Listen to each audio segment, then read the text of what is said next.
ပြီးခဲ့တဲ့ပတ်က present tense တွေအကြောင်းလေ့လာခဲ့ပြီးပြီဆိုတော့ဒီနေ့ဗီဒီယိုမှာတော့အင်္ဂလိပ်စကားပြောသူတိုင်းနေ့တိုင်းမဖြစ်မနေပြောရမယ်အင်္ဂလိပ်လိုအတိတ်အကြောင်းပြောဆိုနည်းကိုအသေးစိတ်ဆွေးနွေးတော့ရှင်ပါတယ်နိုင်ငံခြားသားတွေနဲ့အင်္ဂလိပ်လိုပြောတဲ့အခါမှာမနေ့ကပြီးခဲ့တဲ့အပတ်ကကိုလုပ်ခဲ့တဲ့အကြောင်းအရာတွေကိုပြောဖို့အတွက်ဒီ past tense ကိုမဖြစ်မနေသုံးရပါတယ်ဒါပေမဲ့မြန်မာစာမှာတော့စားခဲ့တယ်စသည့်အပြင်သိအပြောင်းလဲမရှိပေမဲ့အင်္ဂလိပ်စာမှာတော့ verb ပုံစံတွေလုံးဝပြောင်းလဲတော့တတ်ပါတယ်ဒါတွေမကသေးပါဘူးအတိတ်ပြစကားလုံးတွေရဲ့အနောက်ဆုံးမှာပါတဲ့ ed အတန်ကိုကျွန်တော်တို့မြန်မာတွေအမြဲတမ်းလွှဲမစွာတသမတ်တွေထွက်လေရှိပါတယ်ဒီနေ့ဗီဒီယိုမှာတော့အတိတ်အကြောင်းကို grammar ရော pronunciation ပါစင်းလုံးချောမှန်ကန်တော့အောင်မျှဝေပေးမှာဖြစ်လို့အတူတူလိုက်ပါလေ့ကျင့်ကြည့်ကြရအောင်ပါ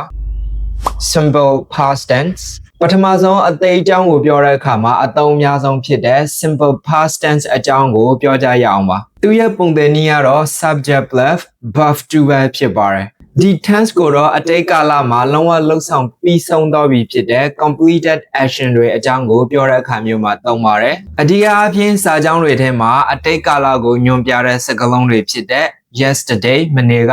last week ပြီးခဲ့တဲ့အပတ်ကin 2020မှာစားတဲ့စကားစုတွေပါလို့ရှိရင် past tense ကိုသုံးရပါတယ်ဒီနေရာမှာ verb to ပုံစံပြောင်းလဲနည်းကိုအမျိုးအစား2မျိုးခွဲပြီးတော့မှတည်ထားရပါမယ် regular verbs ပုံမှန်ပြောင်းလဲသောကရိယာများဒါကတော့လွယ်ပါတယ်မူရင်း verb ရဲ့အနောက်မှာ ed ပေါင်းထည့်လိုက်ရုံပါပဲ play ဆိုလို့ရှိရင် played watch ဆိုလို့ရှိရင် watched ဒီလိုပုံစံမျိုးပါနောက်တစ်မျိုးကတော့ irregular verbs လို့ခေါ်တဲ့ပုံသဏ္ဍာန်မရှိပဲပြောင်းလဲတတ်တဲ့ကရိယာတွေပဲဖြစ်ပါတယ်ဒါတွေကတော့စကားလုံးပုံစံလုံးဝပြောင်းလဲသွားတာမို့လို့သူ့ကိုအလွတ်ကြတ်ထားဖို့လိုအပ်ပါတယ်ဥပမာအနေနဲ့ပေးရရင် go want eat ate buy bought တို့ပဲဖြစ်ကြပါတယ်ဒီအတွက်ဥပမာစာကြောင်းလေးတွေနဲ့ပြောကြည့်ကြရအောင်ပါမနေ့ကကျွန်တော်ရုပ်ချင်ုံတော့ခဲ့တယ်ဆိုရင်I went to the cinema yesterday လို့ပြောပါတယ်။ဒီလိုပြီးခဲ့တဲ့အပတ်ကသူမဖုန်းအသစ်တစ်လုံးဝယ်ခဲ့တယ်လို့ပြောရှင် She bought a new phone last week လို့ပြောပါတယ်။ဒီတစ်ပိုင်းမှာတော့ ed နဲ့ဆုံးတဲ့ pronunciation လေးတွေကိုဆက်ပြီးလေ့လာကြည့်ကြရအောင်ပါ။အခုဆိုရင်အရေးကြီးဆုံးအပိုင်းကိုရောက်လာပါပြီ။ကျွန်တော်တို့မြန်မာတွေက regular verb တွေရဲ့နောက်မှာ ed ပေါင်းလိုက်တဲ့အခါမှာat ဆိုတဲ့အတန်မျိုးနဲ့အကုန်လုံးကိုတိမ်ကြုံပြီးတော့မှထွက်လဲရှိပါတယ်ဥပမာ play ဆိုလို့ရှိရင်လဲ play watch ဆိုလို့ရှိရင်လဲ watch စသည်အားဖြင့်ပါဒါကလုံးဝမာယွန်းနေတဲ့နီလန်ပဲဖြစ်ပါတယ်တကယ်လို့နိုင်ငံခြားသားတယောက်နဲ့သာစကားပြောမယ်ဆိုလို့ရှိရင်ကိုပြောချင်တဲ့ဟာကအတိတ်အကြောင်းအရာလားအခုလက်ရှိအကြောင်းအရာလားဆိုတာဝေခွင့်မရဖြစ်တော့နိုင်ပါတယ်တကယ်တော့ ed နဲ့ဆုံတဲ့စကားလုံးတွေမှာအတန်ထွက်ပုံစံ3မျိုးရှိပါတယ်ဆိုတော့လေ့လာကြည့်ကြရအောင်ပါ rule number 1အတန်နဲ့ဆုံးရမယ့်စကားလုံးများမူရင်း verb ရဲ့နောက်ဆုံးစကားလုံးတွေကအတန်ထွက်ရတာမျိုးမဟုတ်ပဲလေမုတ်ထုတ်ရတဲ့ and voice အတန်တွေဒါမျိုးစကားလုံးတွေဖြစ်တဲ့ဆိုလို့ရှိရင်တော့နောက်ဆုံး ed အတန်ကိုဆိုတဲ့အတန်မျိုးပေါ်ပေါ်ပါပါပဲထွက်ပေးရပါတယ်ချီအတန်နဲ့ဆင်ပါတယ်ဥပမာ watch ဆိုလို့ရှိရင် watched ဆိုတဲ့ပုံစံမျိုးပဲဖြစ်ပါတယ်ဒုတိယစီမင်းကတော့ d အတန် d နဲ့ဆုံးရတဲ့အတန်တွေဖြစ်ပါတယ်မူရင်း verb ရဲ့နောက်ဆုံးအတန်ကလေချောင်းကိုတုန်ခါမှုဖြစ်စေတဲ့ voice sound တွေဖြစ်တဲ့ဒီစကားလုံးတွေနဲ့သာဆုံးမယ်ဆိုလို့ရှိရင်တော့ d ဆိုတဲ့အတန်မျိုးခတ်တိုးတိုးလေးထွက်ပေးရပါမယ်ဥပမာအနေနဲ့ဆိုလို့ရှိရင် play played call called ဆိုတဲ့ပုံစံမျိုးတွေဖြစ်ပါတယ်နောက်ဆုံးအတန်ထွက်တဲ့ပုံစံ3ခုမြောက်ကတော့ at ဆိုတဲ့အတန်မျိုးထွက်ရတာပါသူကတော့ရှင်းပါတယ် verb တွေရဲ့နောက်ဆုံးစာလုံးက t ဒါမှမဟုတ် d နဲ့ဆုံးမယ်ဆိုလို့ရှိရင်သူနောက်မှာ ed အတန်ကို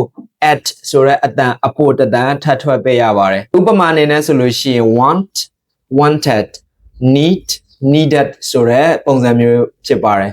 ed နဲ့ဆုံးတဲ့ verb တွေရဲ့အတန်ထွက်ပုံစံ3မျိုးကိုလေ့လာပြီးသွားပြီဆိုတော့နောက်တစ်ပိုင်းအနေနဲ့ present continuous tense တွေအကြောင်းကိုဆက်ပြီးလေ့လာကြရအောင်ပါဒါကတော့အတိတ်မှာလှုပ်ဆောင်နေတဲ့အကြောင်းအရာတွေကိုပြန်ပြောပြရှင်းတဲ့အခါမျိုးမှာသုံးပါတယ်သူရဲ့တိဆောက်ပုံကတော့ရိုးရှင်းပါတယ် subject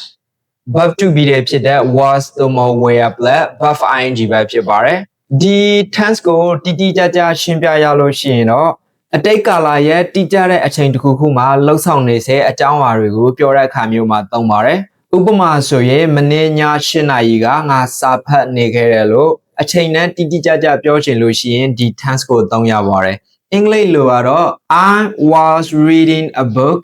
at 8 p.m. yesterday လို့ပြောနိုင်ပါတယ်ဒီညမှာသတိထားစရာတစ်ခုရှိတာက interrupted pattern တစ်ခုဖြစ်နေစေကာလမှာနောက်တစ်ခုကဆက်ဖြစ်လာတဲ့ပုံစံမျိုးအနေနဲ့ပြောချင်လို့ရှိရင်တော့လုံးနေစေအကြောင်းအရာကို present continuous tense buffer ing နဲ့သုံးပြီးတော့ကြားဖြတ်ဝင်ရောက်လာတဲ့လှုပ်ဆောင်မှုကို buff to အနေနဲ့သုံးရပါတယ်ဥပမာစာကြောင်းအနေနဲ့ဆိုလို့ရှိရင်ဒါလည်းကြည့်ပါဖုံးမြည်လာတဲ့အချိန်တုန်းကကျွန်တော်ရေရှိုးနေစေဖြစ်တဲ့ဆိုတာကိုအင်္ဂလိပ်လိုပြောရှင်လို့ရှိရင် I was taking shower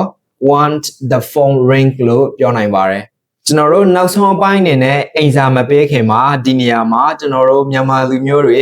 past tense နဲ့ပတ်သက်လို့ရှိရင်လုံးလေးလှုပ်ထားရှိတဲ့အမှားနှစ်ခုကိုဆက်ပြီးတော့မှရှင်းပြပေးရှင်ပါတယ်နံပါတ်1အမှားကတော့ double negative ဖြစ်ပါတယ်ဥပမာဒီစာကြောင်းကိုကြည့်ပါ I didn't want to work yesterday လို့ရေးထားပါတယ်သူပြောချင်တာကတော့မနေ့ကအလုပ်မတော်ခဲ့ဘူးလို့ပြောချင်တာပါဒါပေမဲ့ didn't ဆိုတဲ့စကားလုံးကအတိတ်ကာလကိုအလိုလိုညွှန်ပြပြီးသားဖြစ်တဲ့အကြောင်းမလို့သူနောက်မှာပါတဲ့ verb ကို base form verb 1ပုံစံပြောင်းပေးရပါတယ်သူရဲ့ဝါကျအမှန်က I didn't go to work yesterday ဖြစ်ရမှာပါဆိုတော့အလွယ်ကူဆုံးအနေနဲ့ဆိုလို့ရှိရင် didn't left verb 1လို့အလွယ်တကူမှတ်သားနိုင်ပါတယ်နောက်အမှားတစ်ခုကိုဆက်တော့ရအောင်ပါဒုတိယအမှားကတော့ကျွန်တော်တို့စကားပြောတဲ့အခါမှာ past tense နဲ့မပြောမိပဲ present tense အနေနဲ့သုံးမိကြတာပါဒါလည်းကျွန်တော်တို့မိခင်ဘာသာစကားမှာကအထိန်နဲ့လက်ရှိကာလမှာတိတ်ထွေထူးကွေးပြားနေတာမျိုးမရှိတဲ့အတွက်ကြောင့်လည်းဖြစ်ကောင်းဖြစ်နိုင်ပါတယ်ဥပမာအနေနဲ့ကြည့်ရအောင်ပါ Yesterday I eat an apple and I see my friends လို့အလွယ်တကူပဲပြောတတ်ကြပါတယ်ဒါပေမဲ့ဒီစာကြောင်းရဲ့အမှန်က buff ကို buff to ပုံစံပြောင်းပြီးအတိတ်ကာလအတွက်ပြောရမှာပါဒီစာကြောင်းရဲ့အမှန်ကန်ကYesterday I ate an apple and I saw my friend လို့သုံးရမှာဖြစ်ပါတယ်။ကဲဒီနေ့အမှားနှစ်ခုကိုလည်းပြင်ပြီးသွားပြီဆိုတော့အိမ်စာပေးရမယ့်အပိုင်းကိုရောက်လာပြီ။ဒါပေမဲ့အိမ်စာမပေးခင်မှာကျွန်တော်ဒီနေ့ဘာတွေလေ့လာခဲ့သလဲဆိုတာပြန်ပြီးတော့မှပြောပြပေးပါမယ်။နံပါတ်1 past tense တွေအကြောင်းလေ့လာခဲ့ပါတယ်။ပြီးရင် ed နဲ့ဆုံးတဲ့အခါမှာနောက်ဆုံးအတန်3တန်ဘယ်လိုထွက်ရတယ်လဲဆိုတဲ့ဟာကိုပြောပြခဲ့ပေးပါတယ်။နောက်ဆုံးမှာတော့ present continuous tense အကြောင်းကိုရှင်းပြပေးခဲ့ပါတယ်အခုတော့အိမ်စာလောရမယ့်အပိုင်းကိုရောက်လာပါပြီဒီစာကြောင်းနှစ်ကြောင်းထဲမှာရှိတဲ့လက်သေးကွင်းထဲက buff ကိုမမှန်ကန်ကန်ပြင်ဆင်ပြီးတော့မှ comment မှာ sentence အပြည့်စုံကိုရေးခဲ့ပေးပါကျွန်တော်တယောက်ချင်းစီကိုအသေးချာကြည့်ပြီးတော့မှအပြည့်မှန်ပြောပေးပါမယ်နောက်တစ်ပတ်ဗီဒီယိုမှာတော့ past tense နဲ့ present tense ကြားကပေါင်းကူးတရားပုံစံဖြစ်နေတဲ့ present perfect tense အကြောင်းကိုပြောပြမှာပါဒီ tense ကကျွန်တော်တို့မြန်မာတွေကြားမှာအမှန်မှားလေးရှိတဲ့အရေးကြီးတဲ့ tense တစ်ခုလည်းဖြစ်တာကြောင့်မလို့နောက်ဗီဒီယိုကိုစောင့်စားပေးပါအောင်အခုဗီဒီယိုကို like share and subscribe လုပ်ထားပေးပါနောက်ဗီဒီယိုမှာပြန်တွေ့ပါမယ် see you